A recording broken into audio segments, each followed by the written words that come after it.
Hello welcome back Aisha's കിച്ചണിലേക്ക് എല്ലാവർക്കും സ്വാഗതം. അപ്പോൾ ഇന്ന് വന്നിട്ടുള്ളത് ഓണൊക്കെ വരുമല്ലേ, അപ്പോൾ അതുകൊണ്ട് തന്നെ നല്ലൊരു അടിപൊളി പായസത്തിൻ്റെ റെസിപ്പിയുമായിട്ടാണ്. ഒരു കപ്പ് ചെറുപയർ വെച്ചിട്ട് ഉണ്ടാക്കാൻ പറ്റുന്ന ഒരു അടിപൊളി പായസം കേട്ടോ.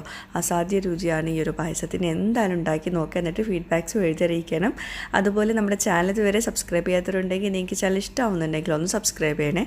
അവിടെ കന്നഡ സബ്സ്ക്രൈബ് ബട്ടൺ പ്രസ് ചെയ്യുക. അതിൻ്റെ കൂടെ ചെറിയൊരു ബെല്ലൈക്കൺ ഉണ്ട്, അതുകൂടെ ഒന്ന് പ്രസ് ചെയ്യുക.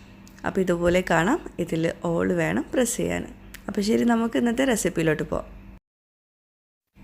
ഈ ഒരു അളവിൽ നമുക്കൊരു 5 to 8 പേർക്ക് സെർവ് ചെയ്യാൻ പറ്റുന്ന ഒരു പായസമാണ് നമ്മൾ ഉണ്ടാക്കാൻ പോകുന്നത്. അതിനായിട്ട് ഒരു കപ്പ് ചെറുപയർ, കറക്റ്റ് അളവ് ഞാനിവിടെ കൊടുക്കുകയാണ്. ഒരു കപ്പ് ചെറുപയറാണ് എടുത്തിട്ടുള്ളത്.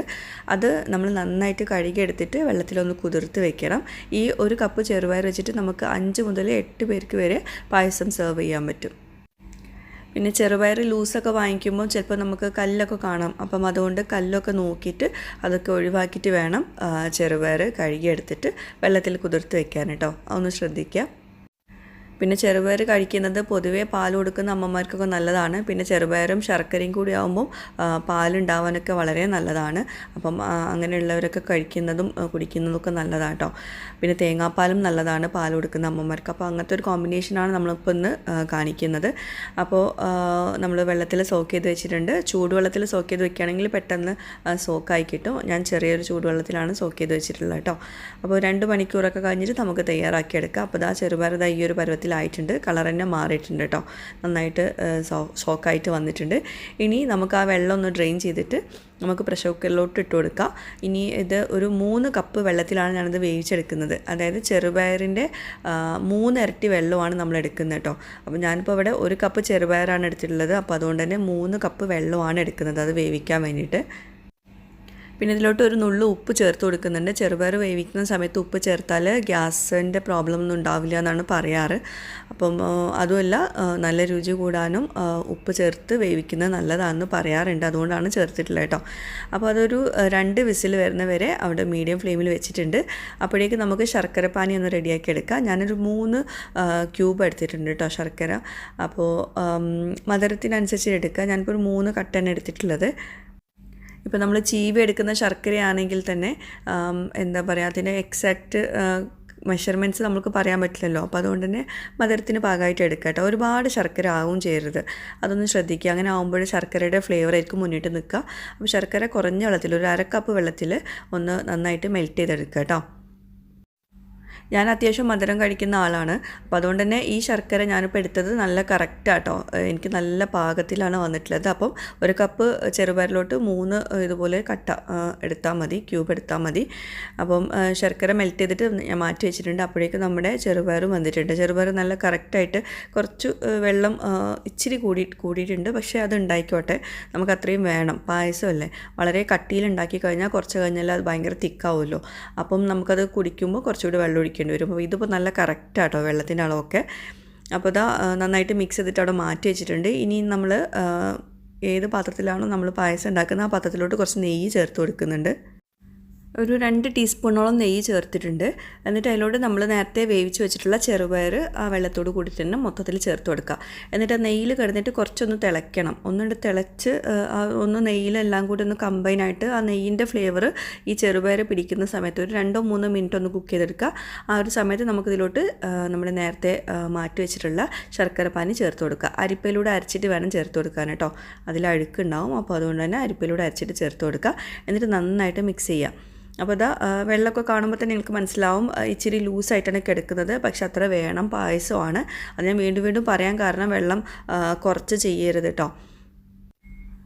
ഇനി ശർക്കരയും അതുപോലെ ചെറുപയറും എല്ലാം കൂടി നന്നായിട്ട് കമ്പൈനായിട്ട് വരണം.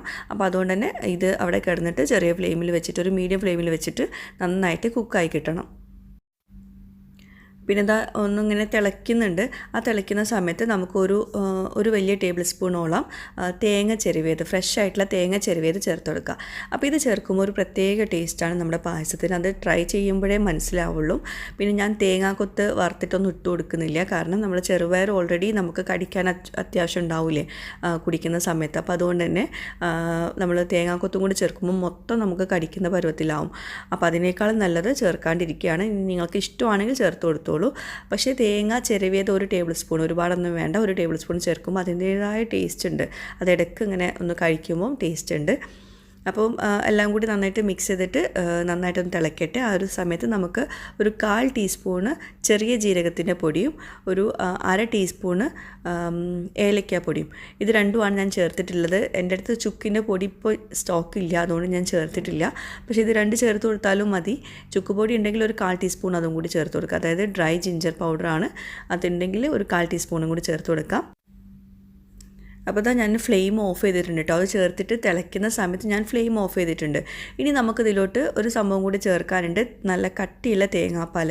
അതൊരു 1.25 കപ്പോളമാണ് ചേർത്തിട്ടുള്ളത്. അപ്പോൾ അത് ചേർക്കുന്ന സമയത്ത് നമ്മൾ ഫ്ലെയിം ഓഫ് ചെയ്തിട്ട് വേണം ചേർക്കാൻ, അല്ലെങ്കിൽ തിളയ്ക്കുന്ന സമയത്ത് ശർക്കര ഉള്ളതല്ലേ, തിളയ്ക്കുന്ന സമയത്ത് നമ്മൾ തേങ്ങാപ്പാൽ ചേർക്കുമ്പോൾ ചെറിയൊരു പിരിഞ്ഞ പോലെ ടെക്സ്ചർ വരാൻ ചാൻസ് ഉണ്ട്. അപ്പോൾ ഒരിക്കലും തേങ്ങാപ്പാൽ നമ്മൾ അങ്ങനെ ചേർക്കുമ്പോൾ, ശർക്കര ഉള്ളതിലോട്ട് ചേർക്കുമ്പോൾ തിളയ്ക്കുന്ന സമയത്ത് ചേർക്കുക. ഇതൊന്നുകൊണ്ട് ഫ്ലെയിം ഓഫ് ചെയ്യുക, എന്നിട്ട് വേണം ചേർത്ത് കൊടുക്കാൻ. അതൊന്ന് മിക്സ് ചെയ്ത് കൊടുക്കുക. എന്നിട്ട് നമുക്ക് വീണ്ടും ഫ്ലെയിം ഓൺ ചെയ്യണം. എന്നിട്ട് ഇതൊന്ന് തിളയ്ക്കണം കേട്ടോ. അത് മാത്രം ഒന്ന് ശ്രദ്ധിച്ചാൽ മതി. ഈ തേങ്ങാപ്പാലൊന്ന് തിളയ്ക്കണം കേട്ടോ, തിളയ്ക്കാണ്ട് ഓഫ് ചെയ്യരുത്. ഒരു മീഡിയം ഫ്ലെയിമിൽ വെച്ചിട്ട് ഒന്നങ്ങോട്ട് തിളച്ചോട്ടെ, എന്നിട്ട് വേണം ഓഫ് ചെയ്യാൻ. നന്നായിട്ട് മിക്സ് ചെയ്യുക, നന്നായിട്ട് കമ്പൈൻ ചെയ്യുക. പിന്നെ ഇത് ടേസ്റ്റ് നോക്കിയപ്പം ഇച്ചിരി ഉപ്പിൻ്റെ കുറവുണ്ടായിരുന്നു, ബാക്കി എല്ലാതും പെർഫെക്റ്റ് ആയിരുന്നു. അപ്പം ഉപ്പ് ഒരു 1/4 ടീസ്പൂണിനും കുറവും കൂടി ചേർത്തിട്ടുണ്ട്. എന്നിട്ട് മിക്സ് ചെയ്തിട്ടുണ്ട്. ആവശ്യത്തിന് മാത്രം ഉപ്പ് ചേർത്ത് കൊടുക്കുക കേട്ടോ. ഇനി നമുക്കിതൊന്ന് വറവിട്ട് കൊടുക്കുക. നെയ്യ് ഒരു 2 ടീസ്പൂണോളം എടുത്തിട്ടുണ്ട്, ചൂടാക്കിയിട്ട് അതിലോട്ട് അണ്ടിപ്പരിപ്പ് ഒന്ന് വറുത്തിട്ട് അതിൻ്റെ മുകളിൽ ഇട്ട് കൊടുക്കുക. അത്രയേ ഉള്ളൂ, നമ്മുടെ പായസം റെഡി ആയിട്ടുണ്ട്. അപ്പം ജീരകപ്പൊടി കഴിഞ്ഞ റെസിപ്പിയിൽ നമ്മുടെ പരിപ്പ് പായസത്തിൽ പലരും പറഞ്ഞിട്ടുണ്ടായിരുന്നു ജീരകപ്പൊടിയൊക്കെ മസ്റ്റാണോ എന്ന്. ഇങ്ങനെ പായസം ഉണ്ടാക്കുമ്പോൾ ജീരകപ്പൊടിയൊക്കെ ചേർക്കുമ്പോഴാണ് ആ ശരിക്കുള്ള പായസത്തിൻ്റെ സ്വാദൊക്കെ വരിക. ഇനിയിപ്പോൾ അതൊന്നും ഇഷ്ടമില്ലെങ്കിൽ ഏലക്കപ്പൊടി എന്തായാലും ചേർക്കണം കേട്ടോ. ജീരകപ്പൊടി ചേർക്കുമ്പം എന്തായാലും ആ ഒരു പ്രത്യേക ഒരു സ്വാദ് ഉണ്ടാവും. അപ്പോൾ നമ്മുടെ പായസം റെഡി ആയിട്ടുണ്ട്, വറവിട്ട് കൊടുത്തിട്ടുണ്ട്. നമ്മൾ കുറച്ച് നേരം ഒന്ന് അടച്ച് വയ്ക്കുക, ഒരു 5-10 മിനിറ്റ് ഒന്ന് അടച്ച് വയ്ക്കുക, ഒന്ന് എല്ലാം കൂടെ ഒന്ന് സെറ്റ് ആവാൻ വേണ്ടിയിട്ട്. എന്നിട്ട് നമുക്ക് ഗ്ലാസ്സിലോട്ട് സെർവ് ചെയ്യാം. അപ്പോൾ ഇതിങ്ങനെ ഒഴിക്കുമ്പോൾ തന്നെ നിങ്ങൾക്ക് മനസ്സിലാവുണ്ടാവും ആ ഒരു പായസത്തിൻ്റെ തിക്നെസ്സൊക്കെ ഒരു മീഡിയം തിക്നെസ്സാണ്. ഭയങ്കര കട്ടിയിൽ ഈ പായസം കുടിക്കുമ്പോൾ നമുക്ക് എന്തോ പോലെ ഒരു മടുപ്പ് തോന്നും. അപ്പോൾ ഇങ്ങനെ കുടിക്കുകയാണെങ്കിൽ വീണ്ടും വീണ്ടും നമ്മളിത് കുടിക്കാൻ തോന്നും, അങ്ങനത്തെ ഒരു ടേസ്റ്റ് ആവും. അപ്പം വെള്ളത്തിൻ്റെ തേങ്ങാപ്പാലിൻ്റെ ഒക്കെ അളവ് നല്ല കറക്റ്റാണ്. അപ്പോൾ എല്ലാവരും ഈ ഒരു അളവിൽ തന്നെ ഉണ്ടാക്കി നോക്കുക. ഭയങ്കര ലൂസാക്കി എടുക്കരുത് കേട്ടോ. ഞാനിപ്പോൾ ഈ കാണിച്ച ആ ഒരു ലൂസിൽ ഉണ്ടാക്കി വയ്ക്കുക. കുറച്ച് കഴിഞ്ഞാൽ ഒന്നുകൂടെ തിക്കാവും, അപ്പോൾ ഭയങ്കര ടേസ്റ്റ് ആവും. അപ്പോൾ എന്തായാലും നിങ്ങൾ ഈ ഒരു പായസം ഇതുപോലെ പരിപ്പ് പായസമൊക്കെ ഇഷ്ടമുള്ളവർ എന്തായാലും ഉണ്ടാക്കി നോക്കാം. എന്നിട്ട് ഫീഡ്ബാക്ക്സ് എഴുതിയിരിക്കണം. മുമ്പത്തെ പരിപ്പ് പായസത്തിൻ്റെ റെസിപ്പി ഞാൻ പിന്നീട് കമൻറ്റായിട്ട് കൊടുക്കാം കേട്ടോ. അപ്പോൾ പുതിയൊരു വീഡിയോയുമായിട്ട് വ്ളോഗുമായിട്ടൊക്കെ വരുന്നവരേക്കും ബൈ, താങ്ക് യു.